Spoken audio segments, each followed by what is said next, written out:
put your hand over your chest for a moment. Not because anything is wrong, but because something in there has been quietly coming undone for longer than you have been willing to admit. And the version of you that used to run this entire operation, the one who knew exactly who it was and what it needed and what everyone else should think about it, that version has been losing its grip, slowly, invisibly, in the space between one ordinary day and the next. And you have probably been trying to fix it, because from the outside, ego death does not look like a gift. It looks like a malfunction. It looks like losing your confidence, your drive, your certainty, the clean edges of the self you spent decades constructing with such careful effort. People around you may have noticed that something is different, that you seem quieter, less hungry for certain things, less easily impressed, less willing to perform the version of yourself they were comfortable watching. What they are witnessing is not a breakdown. Carl Jung spent his entire career trying to explain this to a world that kept misunderstanding it. He wrote that the ego is not the self. It is only the center of the conscious mind, a useful structure, a necessary tool, but a deeply limited and often tyrannical one. And when the deeper self, what Jung called the self with a capital S, begins to assert its authority, the ego does not simply step aside and wave you through. It resists, it panics, it manufactures crises, it grips harder precisely because it can feel the loosening coming. What you have been living through is not weakness. It is the most significant restructuring a human being can undergo in one lifetime. And the signs of it are unmistakable once someone names them for you. Sign 1. You stop needing to be right. There is a specific quality to the silence that falls over you. In the middle of an argument you would have once fought to the last word. Not the silence of defeat, not the silence of having nothing left to say, but a genuinely different kind of quiet. The quiet of someone who has discovered that being right was never the thing they were actually hungry for. The ego feeds on winning. Its entire architecture is built around the need to be seen as correct, capable, valid. Every disagreement was once a small war for survival, because the ego experiences being wrong as a kind of death, a crack in the identity structure it has spent years reinforcing. When that compulsion begins to loosen, you will notice it first as confusion. You will catch yourself mid-argument thinking, why does this feel so unimportant suddenly? And the answer is that something deeper than your ego has begun to take the wheel.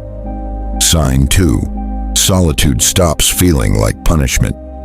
You used to fill the quiet the way most people fill empty space, with noise, with people, with plans, with the endless scroll of something happening somewhere that proved the world was still moving, even if you were standing still.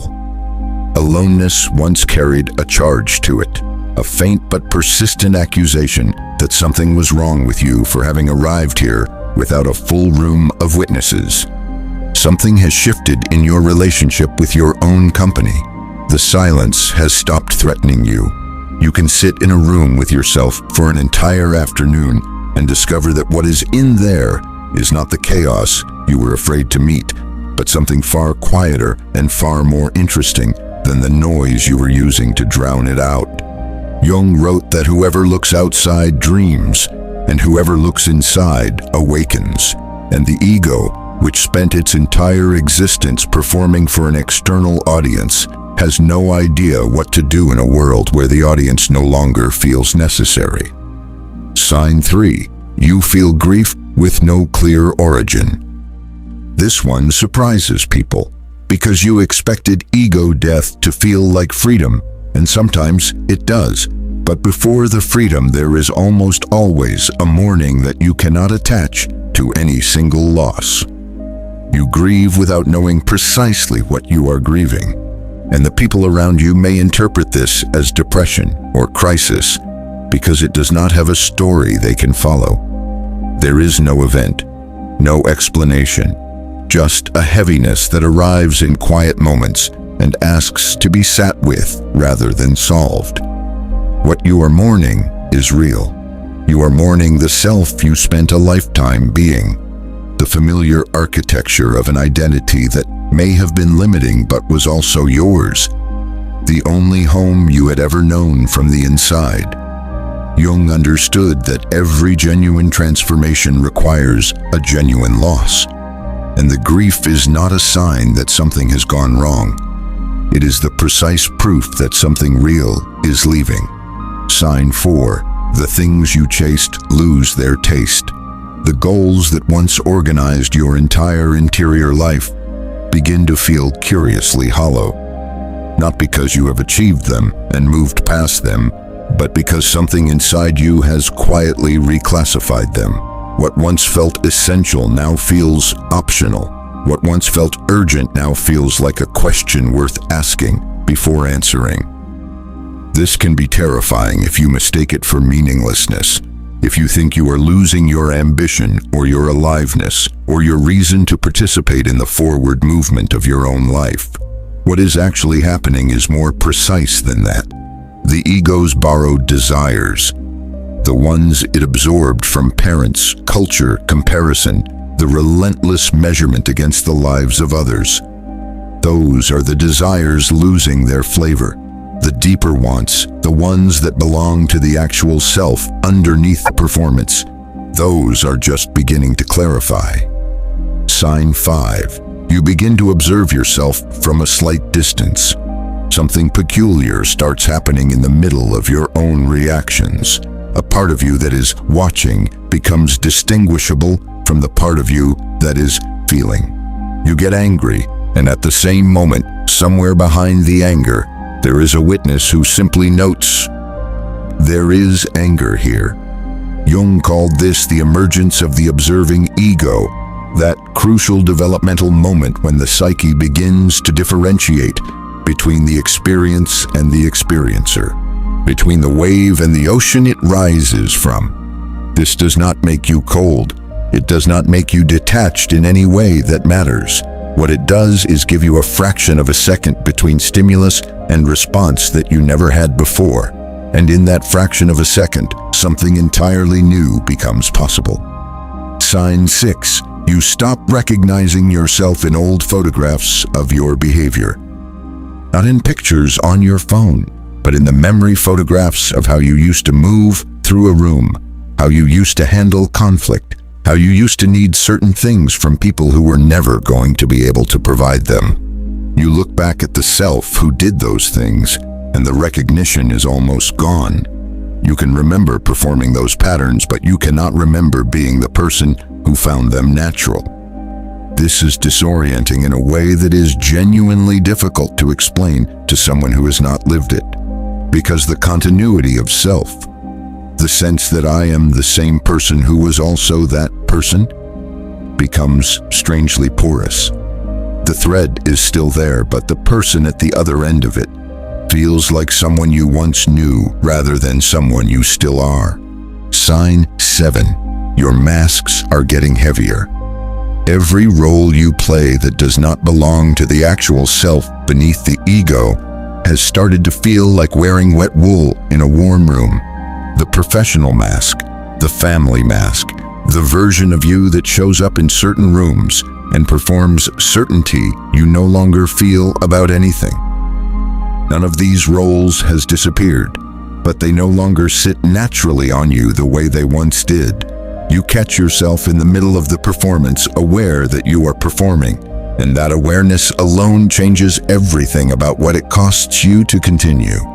Jung wrote that we all need a persona, the social face we present to navigate the world, but the danger arrives when we forget it is a mask and begin to believe it is a face. You are no longer forgetting. Sign 8. You begin to trust something you cannot name. The final sign is the strangest one, and it is the hardest to talk about with people who have not crossed this particular threshold themselves. You begin to sense that something underneath the ego, something older and quieter and far more patient, then the structure that used to run everything knows what it is doing. You cannot explain this with logic. You cannot defend it in a conversation with someone who needs evidence. It does not speak in arguments. It speaks in direction. A decision that makes no rational sense and yet feels entirely correct. A step forward into the unknown that the old you would have refused to take, and this version of you takes without fully understanding why. Jung spent his life pointing toward this inner authority, the self that the ego was always supposed to serve rather than silence.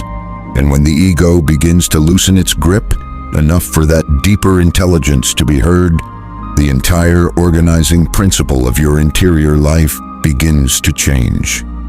You are not losing yourself. You are losing the version of yourself that was never entirely yours to begin with. And what is arriving on the other side of that loss is something far more honest, far more durable, and far more capable of genuine contact with the life you are actually here to live. The ego death is not a destination you cross into and then rest from. It is an ongoing education in the art of becoming less defended and more real.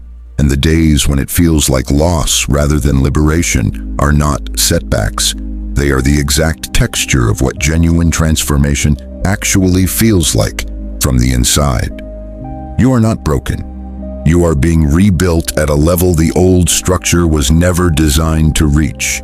Which of these 8 signs has been living quietly inside your experience without a name until today?